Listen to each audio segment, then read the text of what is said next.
안녕하십니까. 반도체 소식을 전하는 구독 달팽이 김석준 소장입니다.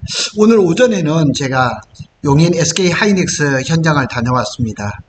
동영상도 좀 찍었는데 한번 올릴 기회가 있으면 한번 전해드리도록 하겠습니다. 마치 평택 캠퍼스 초기를 보는 것 같은 아주 굉장히 활발한 모습을 보고 왔습니다.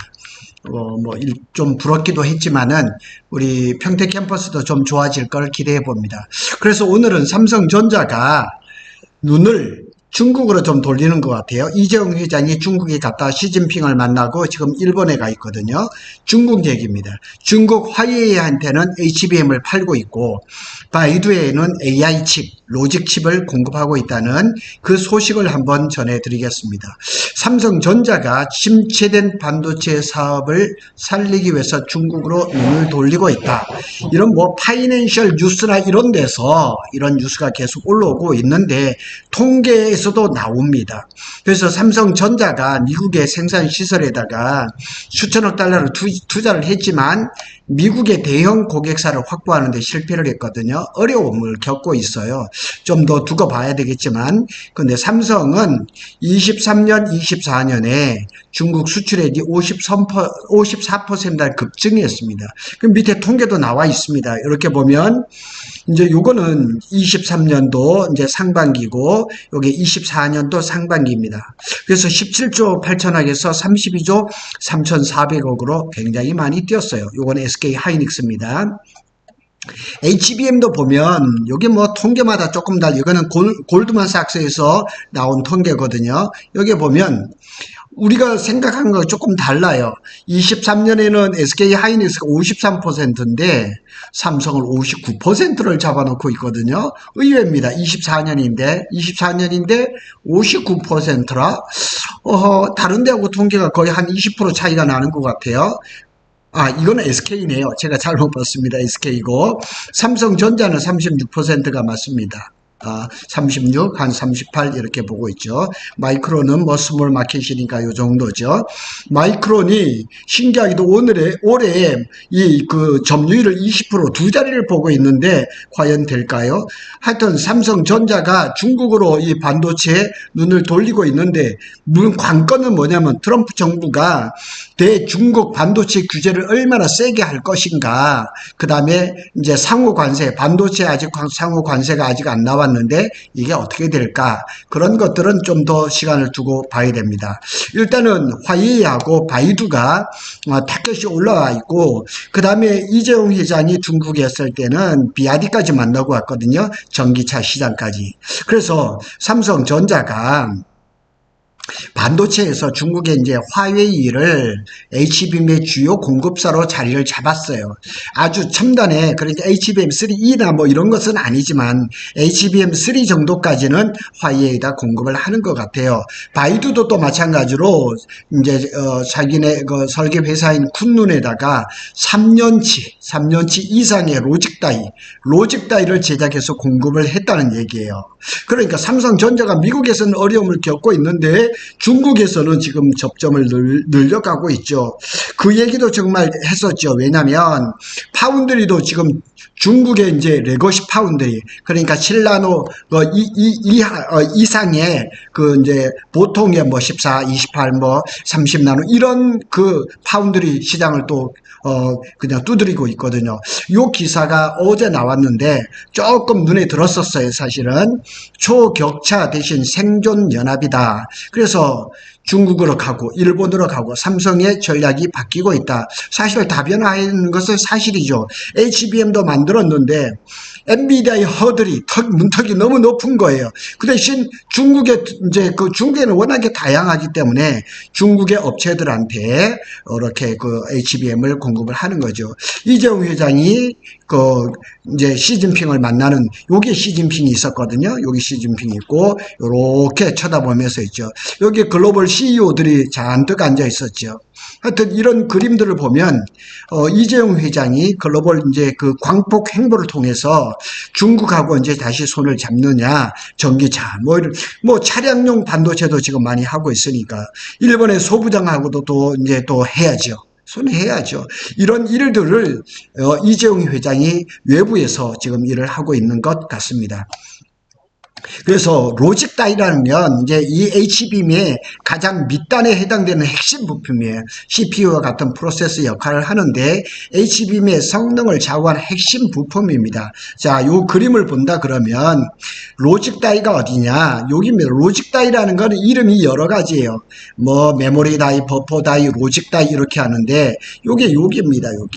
여기 이제 그 로직 다이인데 HBM4에 가서는 이 로직 다이를 파운드리로 해야 됩니다. 그리고 지금 한참 이제 유리 기판 때문에 참 많이 많은 인터포저라든가 그 다음에 기판 요게 깊은 요런 것들 요 두 가지는 이제 유리 기판 때문에 아주 이슈가 되고 있는 거고, 요 이제 메모리 다이, 버퍼 다이, 로직 다이는 파운드리 때문에 이제 또 이슈가 되고 있습니다. 삼성은 뭐 메모리도 자기네가 생산을 하고 이 로직 다이도 버퍼 다이도 자기네 4나노 파운드리에서 하니까 어쩌면 뭐 가격도 좀 낮출 수가 있고 뭐 이럴 수가 있는 거죠.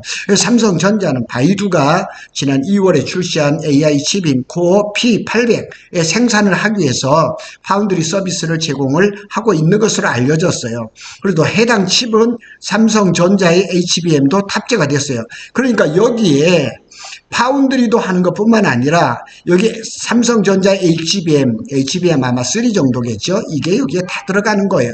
그러니 삼성전자 입장에서 파운드리 점유율도 높일 수가 있고 HBM 점유율도 높일 수 있고 이런 꼭 먹고 알 먹기의 역할이 중국에서 이루어지고 있는 거예요. 그러니까 여기에 보면 어센트 910 여기에 보면 8개의 요 칩이 들어가 있거든요. 이렇게 들어가 있습니다. 요게 AI 칩인데 여기에 이제 HBM이 들어가 있는 거죠. 삼성의 HBM 아마 3 정도가 되겠죠. 이게 몇 개인지는 지금 정확히 밝혀지지 않았지만 하여튼 어센드 910이 여기에 8개가 들어가는 거예요. 그러니까 HBM도 상당한 양이 들어가는 거죠.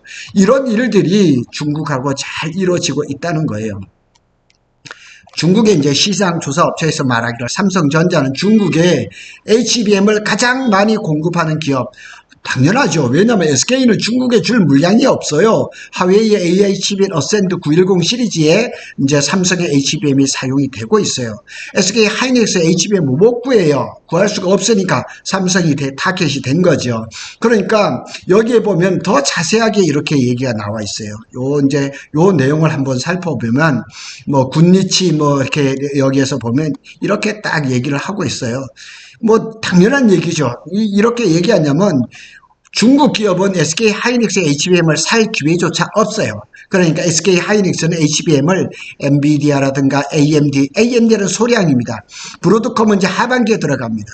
그러니까 미국의 AI 칩 거의 엔비디아가 거의 독점하다시피 하니까 중국이 SK 하이닉스의 HBM을 사고 싶어도 웃돈을 줘도 못 사요. 그래서 삼성전자가 생산하는 HBM은 약간의 SK 하이닉스보다는 성능이 조금 떨어질지는 모르겠지만 중국 입장에서는 충분한 수준이고 좋은 조건이고 좋은 가격이에요. 그래서 아직 중국 내에서 HBM의 대체품이 없기 때문에 한동안 트럼프 정부의 규제가 아니라면 얼마든지 중국의 HBM을 팔아먹을 좋은 기회죠. 이게 이제 이재용 회장이 시진핑 주석을 만났던 그 장면의 모습입니다. 이재용 회장은 우리가 잘 아는 대로 지난 3월 달에 중국을 방문해서 빅테크 기업들의 CEO들도 만났고 시진핑 주석도 만났고 단독 회담 뭐 만나는 것은 아니었지만 하여튼 좋은 장소였습니다. 그래서 이 광폭 행보를 이재용 회장이 계속 이어가고 있는데 어떤 성과가 나올지는 뭐 두고 봐야 되겠지만은 뭐 이렇게 글로벌 CEO가 이렇게 한번 만난다고 해서 금방 이렇게 좋은 성과가 나오지는 않겠지만은 중국에서는 뭐 D램이라든가 HBM이라든가 로직다이라든가 파운드리라든가 이런 것들을 팔아먹으면서 또 일본에 가서는 이제 소재 부품 장비라든가 이런 것에 대한 것을 사실은 2019년부터 반도체 뭐 수출 중단 아베 이제 죽었죠. 저 세상에 간 아베가 그러면서 사실 많이 막혔었는데 그런 것들을 좀 이제 관계를 좋게 하는 거죠. 또 한 가지 이제 삼성이 좋은 건 뭐냐면 화웨이가 유령 회사를 통해 가지고 TSMC의 칩을 200만 개를 확보를 해버렸거든요. 그래서 미국에서 이게 발견이 돼가지고 지금 이제 TSMC는 화웨이의 이런 유령 회사를 통한 이런 제품을 공급을 안 하는 거예요. 그러니까 중국 입장에서는 지금 반도체를 그래도 좋은 반도체를 공급을 받을 수 있는 업체는 삼성밖에 없기 때문에 울며 겨자 먹기로 이 반도체를 사갈 수밖에 없는 그런 거죠. 그러니까 노무라 증권에서도 말하기를 삼성전자와 중국은 서로 필요가 딱 필요한 거예요. 삼성전자는 팔아먹어야 되는데 어디냐? 중국이고, 중국은 사야 되는데 어디냐? 삼성이고.